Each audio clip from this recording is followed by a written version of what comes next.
जी नमस्कार। Biology subject की बात करें, बायोलॉजी सब्जेक्ट में दांत, ये दांत देखो तो 10वीं क्लास के और भी अदर अदर क्लासों में ये सब पढ़ा जाता है।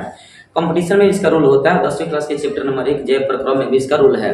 तो दांत से संबंधित जितने भी क्वेश्चन बनने वाले हैं सब A to Z जानोगे कि दांत कैसे बनता है, कितना दिन में बनता है, खुलना क्या होता है, सब A to Z जितना जानकारी होता है ऑब्जेक्ट में सब बना दिया जाएगा। चलो शुरू करते हैं। सबसे पहले याद रखना दांत दांत दांत, टूथ टीथ, टूथ सब्जेक्ट मतलब एक वचन है, टीथ बहुवचन आता है। तो दांत को कहते हैं टूथ और इसका बहुवचन होता है टीथ। दांत के अध्ययन, दांत के बारे में जब पढ़ाई लिखाई आप करोगे ना तो उसको बोलते हैं ओडेंटोलॉजी।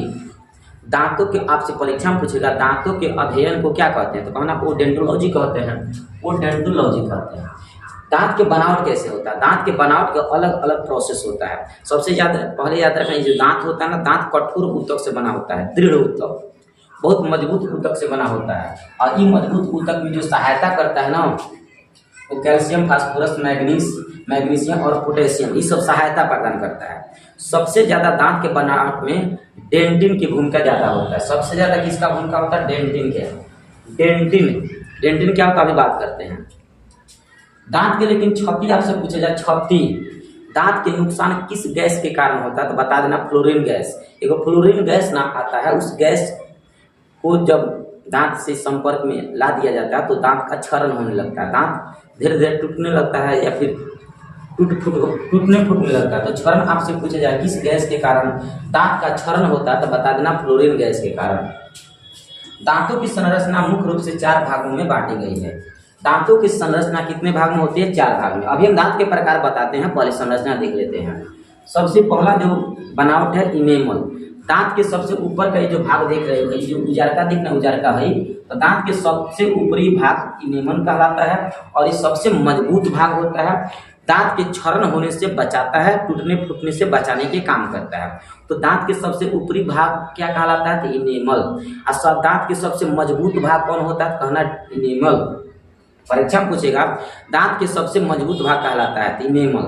दांत के सबसे ऊपरी भाग इनेमल, याद रखना। दांत को टूटने फूटने से बचाता है इनेमल, जो सबसे ऊपर का जो होता है। दूसरा नाम है डेंटिन।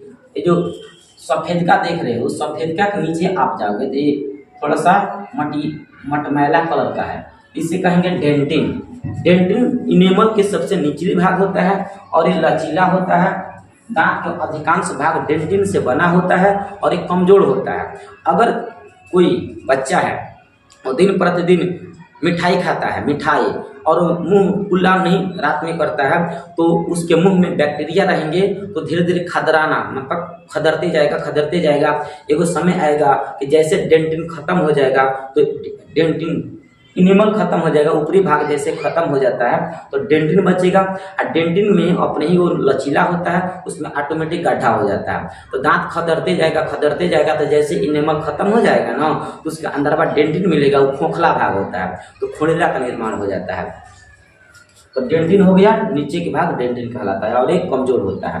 पल्प क्या होता है, दांत के सबसे केंद्रीय भाग होता है। केंद्रीय भाग का मतलब होता है ये जो बीच का जो हिस्सा आप देख रहे हो, बीच का हिस्सा, इसी को केंद्रीय भाग बोलते हैं। इसमें आप देखो तो नस होता है, पतली पतली नस, जिसे केशिका कहा जाता है, नस। उसमें रक्त वाहिनियां होती है, उसी रक्त वाहिनियों से पोषक मिलता है। दांत जीवित कैसे होता है, तो उससे भी तो खान पान होनी चाहिए ना। जैसे कोशिका को जीवित होने के लिए पोषक तत्वों की जरूरत पड़ता है, उसी प्रकार दांतों को जीवित होने के लिए भी पोषक तत्व चाहिए। पोषक कहाँ से मिलता है, तो पल्प से मिलता है। पल्प क्या होता है, केंद्रीय भाग होता है, इसमें नस रक्त वाहिनी होता है, उसी में पोषक आता है, खान पान वाला आता है, तो खाकर जीवित रहता है। एक होता है सीमेंटम। सीमेंटम होता है मसूड़ा को कहते हैं, जो मसूड़ा जो मांस में हला होता है। देखो ये हमारा मांस है, किनारे मांस है, मांस के नीचे एकदम एक खूंटा जैसा हला होता है। दांत ऐसे निकालोगे ना तो दांत के नीचे वाला हिस्सा खूंटा जैसा दिखाई देता, खूंटा जैसा। और जब निकालते हो तो खूंटवा लौटता है, खूंटा समेत उसी खूंटा को हम बोलते हैं सीमेंटम। एक खूंटा जैसा होता है, तो मसूड़ा होता है और मांस में गड़ा रहता है। मूल भाग होता है दांत के मसूड़ों को मांस से जोड़ने के काम करता है। ये रहा बनावट, संरचना। इसके बाद हम बात करते हैं दांत के प्रकार। दांत प्रकार पढ़ने से पहले हम आपको बता दें दांत के बेसिक बात। दांत के बेसिक बात ये है, याद रखना, जब कोई बच्चा होता है, नवजात शिशु, तो सबसे पहले उसके ऊपर के दांत आता है, रत्नक आता है, ऊपर के आता है। ऊपर को क्या बोलते हैं? कृंतक बोलते हैं। जब हंसता नहीं है तो कृंतक दिख जाता है। तो कृंतक को इंग्लिश में इंसीजर कहते हैं, कैनिन को रत्नक बोलते हैं, प्री मोलर को अग्रचौणक बोलते हैं, मोलर को चौणक बोलते हैं। तो लड़का में पूछेगा बालकों में कौन से दांत नहीं पाया जाता है, तो याद रखना बालक में ना प्री मोलर नहीं होता है, प्री मोलर नहीं होता है, मतलब है यदि क्या दांत नहीं होता, हंसता है तो खून लगता है यहाँ। तो प्री मोलर बच्चों में कौन से दांत नहीं पाया जाता है? प्री मोलर नहीं पाया जाता है। सबसे पहले बच्चों में कौन से दांत आता है? आगे के दंतुली आता है, जिससे हंसता तो बहुत मजा आता है देखने में। तो सबसे पहले बच्चों में कृंतक आता है, सबसे पहले आगे के दांत आता है, तो आगे के दांत को हम क्या बोलते हैं? कृंतक। उसके बाद यहाँ पे आगे के दांत है, इसे बोलेंगे कृंतक। और जो इसके बगल में चुख दांत होता है, एकदम ऐसा शेर के जैसा दांत होता है, नुकीला नुकीला, इसे बोलते हैं रत्नक। कैनिक बोलते हैं, रत्नक, हिंदी में रत्नक। कृंतक आगे होता है, चौड़ा चौड़ा होता है। जिस जीव जंतु में चौड़ा चौड़ा दांत होता है वो मांसाहारी होता है। तो देखना गाय भैंस के दांत एकदम चाकर चाकर ऐसा ऐसा होता है, तो उसे बोलते हैं कृंतक। और जो दांत ऐसे चुख होता है उसे बोलते हैं रत्नक। तो जिस जीव जंतु में इस प्रकार के दांत होता है वो होता है मांसाहारी, और जिस जीव जंतु में इस प्रकार के दांत होता है वो होता है शाकाहारी। तो गाय भैंस में ऐसा दांत होता है, इसलिए शाकाहारी गाय भैंस होते हैं। और जो मछली मांस खाता है, जैसे कुत्ता का दांत देखना ऐसा होता है, शेर का ऐसा होता है, तो मांसाहारी होता है। अब मनुष्य में दोनों होता है, चक्कर को होता है, पतर को होता है, इसलिए मनुष्य सर्वाहारी है, सर्वाहारी है। तो दांत कितने प्रकार के होते हैं? 4 प्रकार के। एक होता है इंसिजर, कृंतक, ऊपर 4 गो होता है दांत और नीचे 4 गो, तो 4 गो 4 गो 8 गो कृंतक होता है, 8 गो कृंतक दांत होता है। अब है रत्नक। रत्नक होता है कितना? 4 गो, 2 गो ऊपर एक यहाँ, 2 गो ऊपर 2 गो नीचे, तो 2 गो 4 गो होगा। प्री मोलर मतलब है जो प्री मोलर देख रहे हो, ये वाला होता है प्री मोलर, ये वाला होता है प्री मोलर। तो 4 गो नीचे होता है, 4 गो ऊपर, ऊपर के जबड़ा में 4 गो, नीचे के जबड़ा में 4 गो, 4 गो 4 गो 8 गो, तो 8 गो हुआ प्री मोलर। एक होता है चमड़क। चमड़क होता है 6 गो नीचे होता है, 6 गो ऊपर, 3 गो हे कुनरवा, 3 गो हे कुने, 3 गो ऊपर के कुने, 3 गो हे ने कुने, 3 3 6 3 9 3 12, तो 12 गो चमड़क होता है।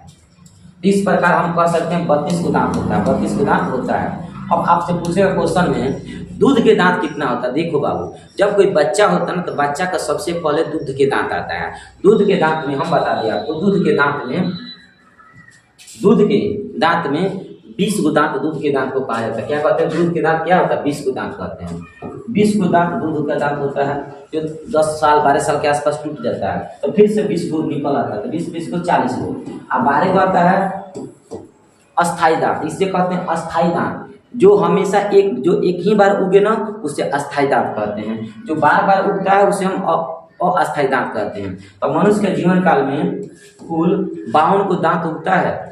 20 गो दूधा के दांत वो टूट जाता है, फिर से 20 गो उग जाता है, तो 20 गो 40 गो हुआ। अब 12 गो अस्थाई होता है, जो एक बार उगबे करेगा, लास्ट में उगता है, तो 12 गो 40 गो 32 गो। लेकिन वयस्क मनुष्य में अगर जीवन काल में पूछा जाए, एक मनुष्य के जीवन काल में कुल कितना दांत उगता है, तो याद रखना 52 गो। अगर आपसे पूछा जाए वयस्क मनुष्य में कुल कितने दांत होते हैं, तो 32 दांत होते हैं। कितने होते हैं? 32 दांत होते हैं। इस प्रकार ऐसे आप याद रख सकते हो। 8 4 12, 12 8 20 गो हुआ। तो इनको कहते हैं दूधागम, बाकी सब आप समझ रहे हो। ये रहा आपका दांत से संबंधित विभिन्न प्रकार के objective question. Okay, thank you.